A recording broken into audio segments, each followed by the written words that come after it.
Hey guys, it's Alexander here, back at you again with another video here. I just wanted to make a quick response to the latter part of a 5-part video series here done by the Comedy Without Errors channel. And it so far seems to be his magnum opus. It's titled We Need to Talk About Louis. Chronicles his progression as a nematode Louis C.K. fan, all the way to a critic, and every step of the way that he took in between. And I'm at the tail end of part 5 here. I highly recommend that you watch this video. If you haven't, you should watch through the series and get caught up, especially if you empathize with victims of abuse and things of that nature here. It's good reading, good watching, so give it a watch. I'll put it in the description. But specifically, I wanted to react here today to give you my thoughts here because I was watching through the tail end of part 5 here where we talk about art versus artist. And part of the ways through watching this for the first time, I realized that I had some thoughts here. So I just went ahead and did the decent thing here, turned the camera on here, and try to give you guys my thoughts so that hopefully it can be useful to somebody else. So we're gonna try our best here to watch through that, and I'll let you know what I think. So let's get into it. It would generate. But at some point you have to stick your head above the parapet. How we create a culture that makes it acceptable for people to speak out against abuse is beyond the scope of this video. The problems are far more complicated than I am capable of addressing. But I will say the bar for what is required for someone to speak out needs to be way lower. These people, in my opinion, had enough information to do something. By not doing anything, you are prioritizing your comfort over victims of sexual violence. Your inaction reveals your position. More than anything, we need to admit there were warning signs. This didn't happen out of the blue. Nobody was shocked. I just want to say for the record here, as far as my position goes going into this, he is absolutely right on the object level here. However, I would add a word of caution here to the potential excesses here of saying in regards to the responsibility to recognize and things of that nature here. There are implications in what he's saying that I don't agree with, but everything he's saying I do agree with. More than anything, the whole video series here is going to show you the magnitude of how tough it is to be a victim and how little people can actually empathize with being in that position here and how often they can get away with that lack of empathy. It's kind of depressing, but if you watch it, you'll understand already what I mean here. The people that say they were are lying or were so uncritical of their friend they couldn't see what was right in front of their faces. It needs to be okay to admit we should have done better, in the hopes we don't make the same mistakes again. I want to know who that is. Sounds like they're pointing to Louis. I'm only thinking that because of the word shameless. Yeah, I thought of it when they said nation's most hilarious stand-up comic and critically cherished sitcom. Plus, Hilarious was the name of his other special. Well, maybe.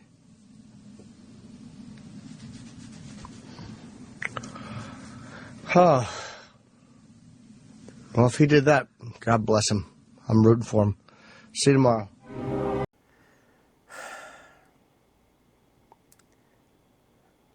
He's about to make the moral argument here that has everybody who watches that with a conscience disgusted. Let me add one more element of fact to that picture for you. The podcast world is not merely decadent or sometimes morally bankrupt. The podcast world is an influence laundering network. They exist. They get money. At the pinnacle of it all, Joe Rogan gets a Spotify deal because at the end of the day, they are trafficking in influence. They have what they call a captive audience of people who will watch and listen and agree, tacitly at least, with anything that these people say, no matter how incendiary it is, no matter how insane it might be, and no matter how little that it might have to do with reality. There's a predictability about the persona that's being put on the screen, packaged, marketed, and sold to the viewer base, and that's worth money. The podcast world is ground zero for Luciferian machinations of how the idiot box is bad for you. And that's something he doesn't say here, so I just thought I'd say it here,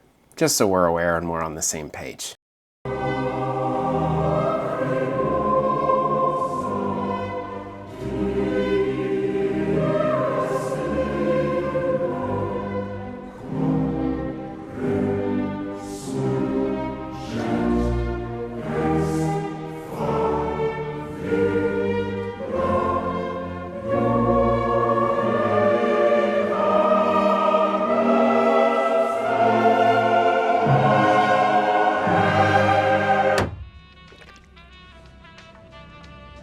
Separating art from artist is a go-to phrase for CK fans. Whip this bad boy out and absolve yourself of any internal strife about continuing to consume his work. Simply place art over here, and artist over there, and...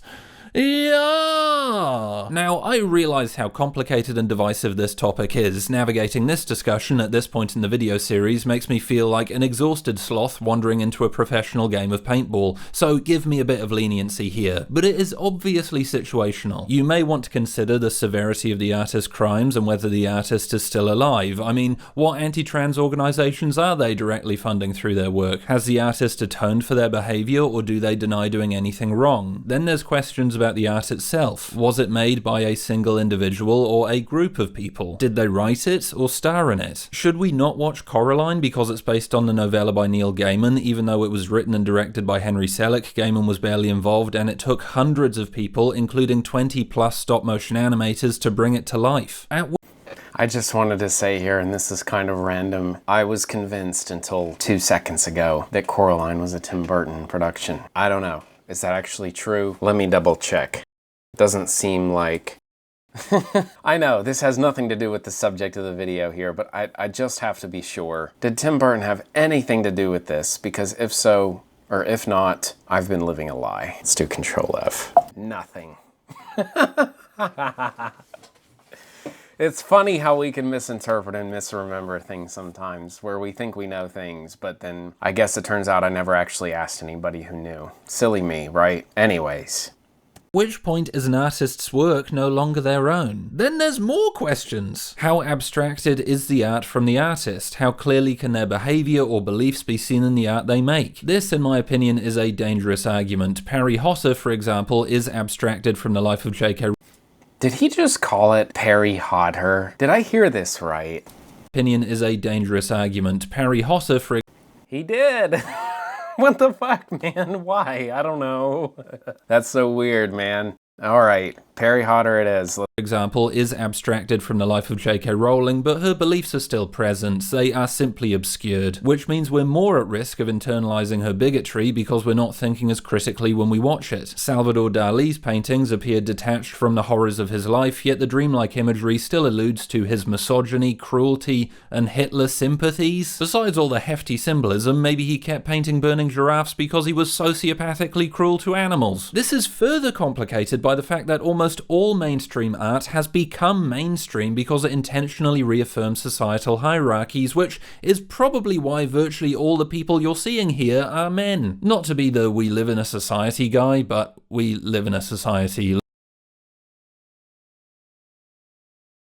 Look deep enough into any piece of art and you'll find associations with someone or something horrible. Spy Kids all the time in the world! No! And also Lord of the Rings. Fuck. The last time someone got enough points to get to the good place was 521 years ago. It's all so deeply grey, a sliding scale of hugely variable factors calibrated to each individual's particular morality. But I do think we can still at least roughly decide where CK sits on this spectrum, which leads us to the big question. Can we separate the art of Louis CK from Louis CK? Despite everything I just said, the answer, in my opinion, let me see how many of these I can name. P. Diddy, don't know, Mel Gibson, Prince, don't know. I want to say that's Marvin Gaye, but God help me if I'm wrong about that. Last one I don't know. Bottom to top, right to left. We'll see. Anyways. Opinion is quite clearly no. I mean, you could make a strong argument that CK's work and life were more entangled than any artist in the history of the world. His show was called Louis. He also ticks every box on the problematic checklist. He is still alive and working, his behavior was severe, he never apologized properly or tried to make amends. Louis is a masterclass narcissist, guys. If you haven't watched through the series, there you go. Had autorial control over his work, almost all of which featured him playing a version of himself where he dedicated large chunks of time to discussing the very thing he was cancelled for.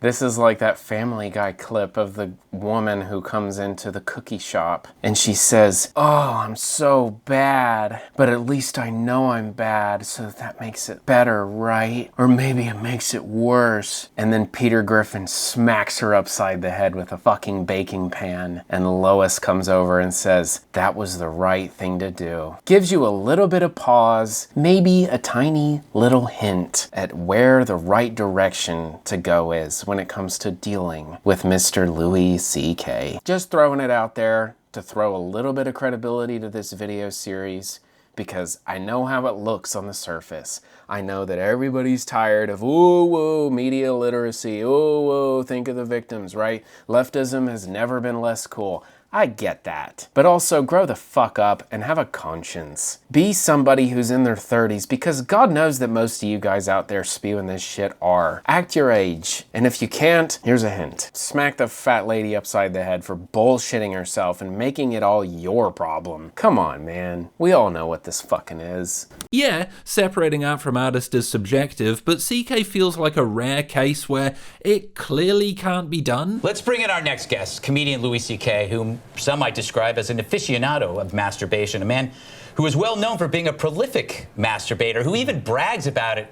Is that fair to say, Louis? Yeah, that's fair. So why do so many fans say they can, as if it's a simple exercise? Well, because they're fans. And they haven't thought about it at all. Let's remember, separating art from artist is easy. It's a straight line, a clean cut. You don't need to change your behavior or think about the person making it. Just keep going about your business, safe in the knowledge that none of what the artist ever did or said or thought or felt penetrated their artistic endeavors. After all, art has no owner. Art just is. Linking art and artist, however, is a mess. It's a never-ending struggle to understand how all the beliefs and thoughts of the artist bled into their work. It forces you to accept there were parts of the art you wouldn't or couldn't see because you didn't understand the artist making it. It means thinking about how the art has influenced you in ways you may not fully understand, which can be painful to admit. Love is an illusion, and happiness is fleeting, and there's no such thing as God, and all your favorite musicians beat their wives.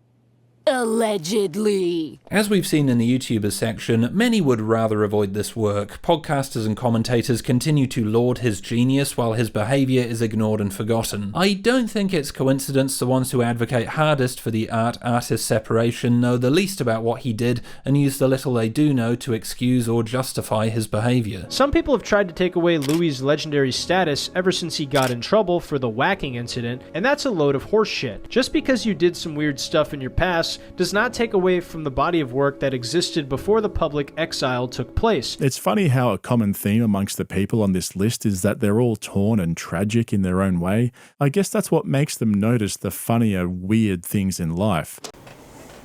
If I might impart on you a little bit of my own personal first-hand experience in dealing with the phenomenon that is at hand here, the disgusting, horrifying thing that everybody who gives a shit, but most of all the victims, and first and foremost, has to bear witness to here. The thing, the real fucking core of it all, the real psychological dissonance, the real brokenness that's in everybody's fucking heads when they don't really want to deal with the reality of what fucking happens in situations like this, but they want to protect what's theirs, even if it's something that's so fleeting and extraneous as it is a perception of a comedian that I liked and I want to keep still liking him. How dare you not allow me, potentially, possibly, how dare you make me think about whether or not this guy that I like is somebody that I don't like. Emotional immaturity, right? But how does it happen, right? It's not always the situations of abuse. It's not always the Me Too stuff that you can have a convenient culture war bullshit fucking argument about. Right? No, it's not. And as sure as that we're living in 2026, everything increasingly in the modern world is coming to be animated by bullshit like this. And it's not a fucking moment. There's no TikToks. If anything, if there's anything at all on social media about this stuff, it's just this utterly subdued, battered fucking discourse that the silenced public are struggling to have amongst themselves. about their predicament and the fact that nothing fucking works anymore and that no one really gives a shit what the fuck is even happening or why. No one's in charge. No one's actually responsible for anything. No one cares on any level. Most painfully of all, the President of the United States, right? We know this stuff. It doesn't matter what side of the political spectrum you're on. You know that they don't give a rat's ass about you. You know this. Everybody knows this. This is the animus of the current year in 2026. But what does it look like? That's the problem. That's the shitty, unexcusable fucking issue that we have here, is that it doesn't look like a problem, and therefore I guess it fucking isn't a problem, right? As long as you can make something look like it just ain't no big old fucking thing, then actually it isn't a thing, and by the way, you're an asshole for bringing it up. You're the person who made this into a thing. It's you, even though we're fucking doing it to you. It's actually your problem because you brought it up and we were succeeding in fucking pretending that this isn't a thing. And then 1,001 times, over and over and over, at every scale and in every arena of life, this is what people do. This is what your boss does. This is what happens in mergers and acquisitions. This is what private equity all comes down to. This is what all the deficit spending that Congress does. And worst of all, this is how those congressmen run their fucking elections. You understand this stuff. Americans are smart people. The world is filled with smart people. People might be dumb, but they're not that fucking dumb. They're not dumb in the way that media fuckheads would like to think that they're dumb. Yeah, I get it. There's limited intelligence, but also people know when they're being bullshitted after a point. They get this, and they do what they can to deal with it. But everywhere that you look, it's this crap of the raw dynamic of covering your ears and saying la la la la la, I don't hear it, so therefore it's not a thing, and because you can't go and bust my ass, because you can't put me in fucking handcuffs, or you can't perp walk me behind the barrel of a fucking gun. I don't have to hear any of it. No, I'm a fucking coward, and you're a coward too, because you're not willing to do anything to me, even though I'm a massive piece of shit. And that's how fucking society is working now, and it's getting to a fucking boiling point. This just fucking doesn't work no matter what anybody wants. It doesn't fucking work that way, man. Don't you fucking, I mean, we all wish it would. We all wish we could all just agree to disagree. That's how we got into this shit show in the first place, right? I mean, we all know that. I wish we could just agree to disagree. I wish this was just Louis C.K. I wish it was. I genuinely do. Because if this was just, fucking media literacy, it's just, he did something wrong and we have to care, and like, brah, what's your problem? Why do you give so much of a shit about a comedian? And it's like, Jesus, man. Way to tell me that you're emotionally immature. Way to tell me that even though you're my age, or God forbid you might be a lot older than me, that me as a 28-year-old can have a little bit more introspection and a little bit more reflection about what the fuck is wrong with this and how it's a microcosm of the thing that's wrong with everything. I hate to be in that position, man, but that's what the fuck it is, right? This is all about perceptions. It's all perceptions. It's all fucking manipulations. It's all appearances. It's not fucking real. This is the fucking problem. This is it. 5-part fucking video series. Watch it and you will understand. Maybe. I don't think that this guy does the best possible case in terms of explaining it like he should, but god damn it, he gets 95% of the way. And I think it's bullshit that people would try to just single out that 5% where he goes over the line or he doesn't plead the case as effectively as he could have and try to use that as some kind of disingenuous citation to say, oh, he's full of shit, who cares, blah, blah, blah, blah, blah, I don't believe you, the end, I like Louis. Fuck you. I'm gonna throw the baby out with the bathwater.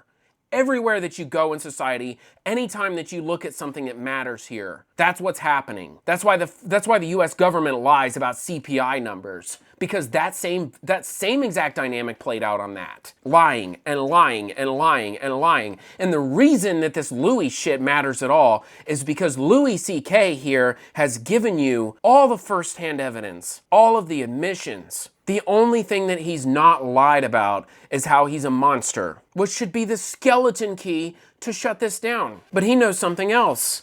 Something that maybe a lot of other psychopaths out there in the world don't necessarily appreciate as much as they ought to if they're really so hell-bent on manipulating the world to get away with their sick bullshit at everybody else's expense, which is that people don't care about the truth, and they would really like it sometimes if you just lie to them about it. Wow. What a fucking observation, Louis. Here you go, man. You fucking balding, ginger, fucking nobody. You were just like everybody else, and we gave you the wide open door, right? You earned it, didn't you? We were so nice. It can't be all about perceptions, guys. That is the problem. If you let it be all about perceptions, you're gonna get bamboozled by somebody like Louis CK, who's just, he's still, to this very day, 2026, doing a masterclass, running game on you guys and your weak, shitty, pathetic fucking psychology because you can't grow out of your own shell enough to realize what somebody like Comedy Without Errors realizes. And he's not a world-class comedian. He's not even a world-class YouTuber. But he's a human being. And apparently, as a human being here, it seems like that he's figured something out here that the rest of y'all motherfuckers are missing. Giving a shit. Having decency. Trying, admitting that you're wrong, finding some degree of comfort whenever you make mistakes, that you can say that and say, yeah, I wish I didn't do that, whatever. It's not the end of the world. Because a lot of you guys idolize people like Louis CK who have the very same glass egos that y'all are aspiring to have. But that doesn't work. That's what the fuck is going wrong with everything. It just doesn't work, guys. I wish that this was a theory of mine.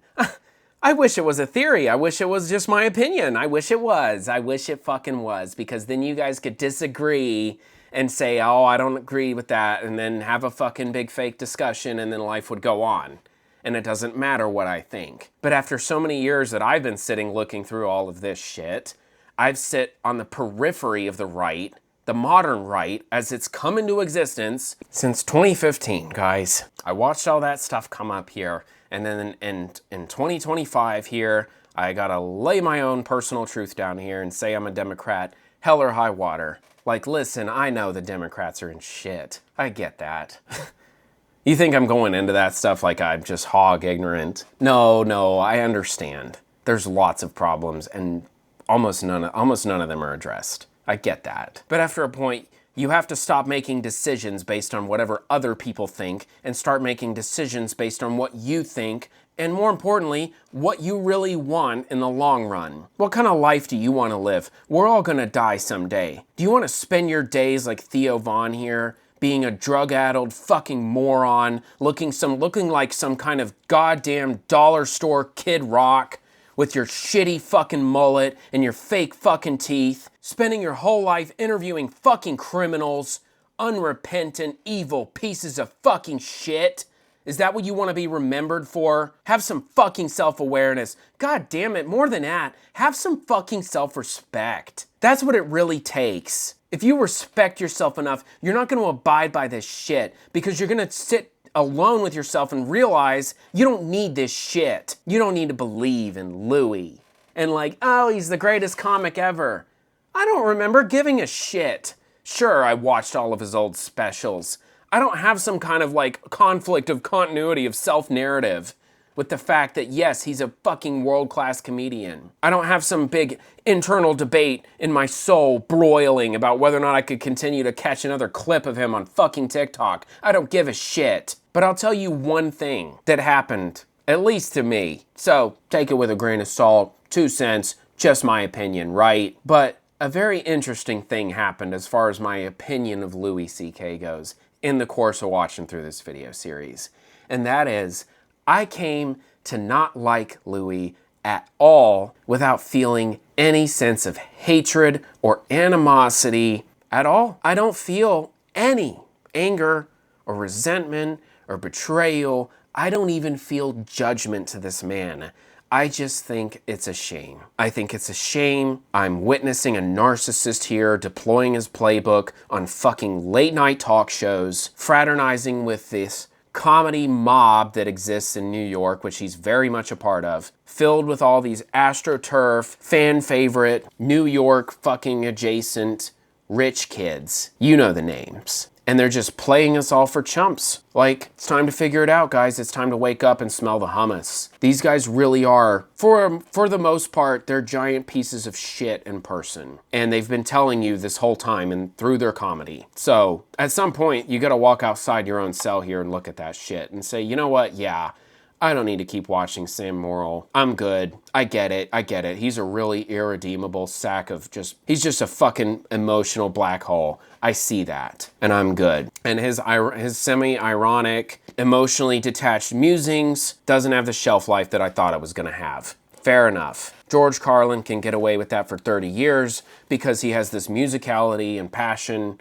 Sam Morrill doesn't last. It is what it is. This is what we need in our lives. Increasingly, it's getting unignorable. The consequences of living in a media hyper-reality and being stuck and glued to the television set is rendering increasingly dangerous outcomes in the real world. The most recent of which is, of course, the lettuce scare. If you know, you know. But it's a dime a dozen experience. It happens all the time. And if you've really been paying attention, you'll know this has been happening for years. They lied about the fucking Haitian migrants. Hell, I've even got a local story for you. They lied about the fucking Shake Shack having maggots in their burgers. And that's just for Raleigh. That didn't make headlines. That wasn't nationwide news.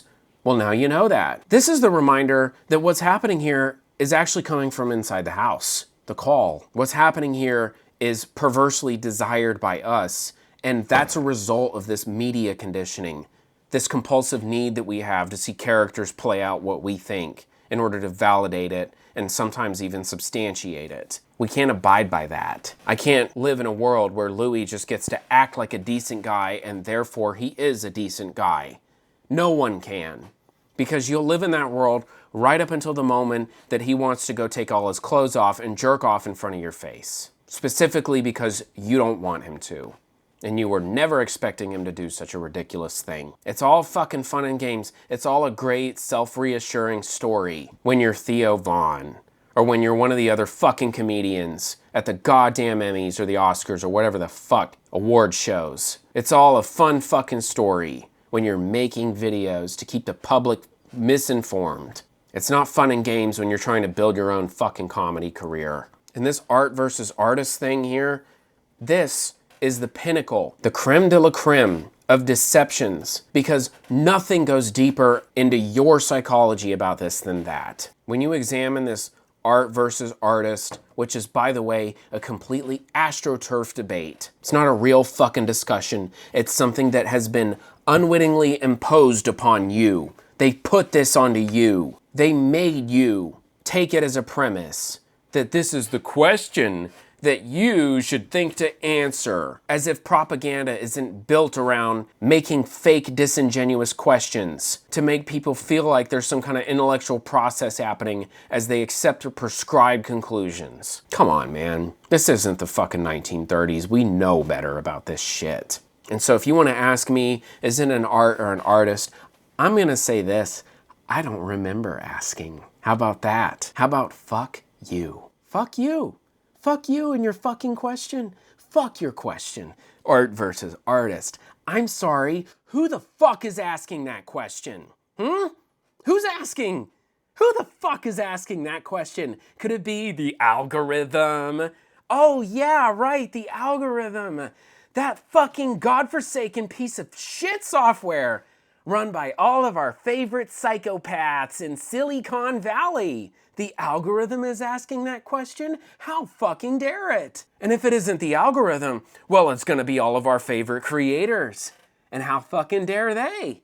Because do we really wanna go through the long haul of figuring out what they actually did or what actually made the difference and pushed the needle in their favor for them to get where they are today? If we really understood what the fuck it took and how shitty they had to be and how just toxic and punitive and hateful their little shitty industry culture is because they're in fucking show business and everyone's sucking each other's dicks half the time anyways? If we really understood that, do we think they have the moral standing to go lecture us about what's good and ask us high-minded questions about philosophy? The general public, by the way, okay, what a ridiculous assumption to think we're all equipped to answer such a question. But they ask it anyways, because the point is not to get an answer. The point is to put you in a fucking box. And when you get put in a box like that, your options run the fuck out. Where's your job?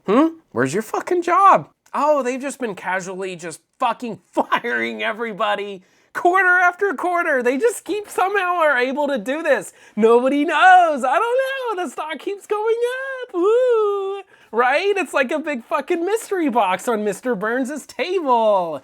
Let's just fucking pretend, right? Because we're never gonna platform the other side of that conversation, no matter how immense the pressure gets. Right? There are no fucking jobs, because they discovered something really cool. They don't need to employ Americans, or anybody in general, to keep the stock price high. Who the fuck thought, right? But it's true. It's as true as the fucking valuations that you can look up right now on Fortune 500. Somehow their stocks are still up, even though they employ a fraction of you that they used to. It's bullshit. Your economy is bullshit. Their whole game is seeing how far they can go and excluding you so they can keep all of the money, all of their friends and connections. Like when Silicon Valley Bank went bust and they just magically had the ability to exceed the FDIC insurance and get a big fat fucking IOU from the banking industry and they didn't even give a fucking reason why. They didn't even bother to explain or justify because they understood this dark reality that they don't need to justify this shit to you. The fuck you. That's what they believe. They believe in fuck you. That's what the fuck this is. So when you're here fucking Louis sitting here saying, I can't. Well, tough fucking shit, man. Tough shit. You need to. You need to give a shit, man. Why would we believe that this is not something that we have to go and mentally prepare for and potentially, God forbid, deal with? In reality, if anybody ever wants to be a comedian, what are you doing for that, huh? You really don't give a single rat's ass about anybody but yourself, huh? Is that what this is? Fuck the whole world, me, me, me, me, me. And Theo Von's on board, right? It's all gaslighting. It's all inertia in your favor. And you think that's how the world works. You think that people are going to abide by it. Well, let me tell you one thing. There might not be a revolution tomorrow. People might not have the courage to go and fucking do the insurrection thing that you guys are all fucking scared shitless of. I don't think that's going to happen. But what I do think is that people are going to have a measured and grounded and substantiated fucking contempt for you. And there's going to be a lot more incidences that are similar in valence to when big dumbass in chief Elon Musk went on stage on behalf of Dave Chappelle and got booed by 80% of the audience because he's delusional, along with every other fucking sycophant that he had on Twitter. And they all hypnotized themselves into thinking that Dave Chappelle and his audience are one of us because blah, blah, blah, blah, blah, anti-trans, right? So he's one of us, right? Fucking morons. This is how it fucking goes when you just don't listen to shit that doesn't suit you. So you're gonna live in that world. The rest of us are not. Just because you wanna be delusional and you can corrupt and connive your way into power doesn't change the facts, and it doesn't change the implications for the rest of us. How are any of us supposed to have a career in anything when morally bankrupt people like that are just whipping their cocks out and beating everybody else with it? We can't. You understand how direct that the line is between that and our survival? This is our lives. This is it for us, man. We're not rich. We don't get to feign poverty and say, I lost $35 million. We don't get to do that. We don't get to manipulate the fucking optics like a fucking psycho like you, okay? We don't get to do that shit. We just roll over and we fucking die. The end. And society is gonna look for any excuse in the book to blame it on us and say, oh, it's your fault, you're an alcoholic. Oh, it's your fault because you did drugs. Oh, it's your fault, you joined that weird religious cult. Oh, it's your fault, you had shitty parents. Holy shit, man. There's no point in which there's compassion for that, right? And I'm not complaining about that. I get it. There's fucking resource limits. We can't all care all the time. I understand that. I do. But you gotta also see that psychos are exploiting that fucking asymmetry of empathy here and using it against us. Weaponizing the platform. This is what people on the left have been talking about for years. Why do they talk so much about platforming as a verb, not a noun? This is why. Because they can purchase themselves inordinate amount of times. They can find all kinds of captive audiences that will be receptive, or maybe they're on the fence and they can bring them over to their side to cultivate an unreality. That's why. And as long as it's true that that's a luxury the rest of us can't afford, you're always going to have this dissonance. There's always going to be, you just can't lie to us, man. And that's what 60% of the comedy industry is apparently intent on doing. It's not going to work. It's a ridiculous situation, man. But this is the magnitude of it. This is what Comedy Without Errors isn't going to go as far to say. And he certainly isn't going to say it in the way that I'm saying it, which is, of course, why I'm saying it. So, hope that makes sense to you guys. Thanks for watching, and see you in the next one, I guess.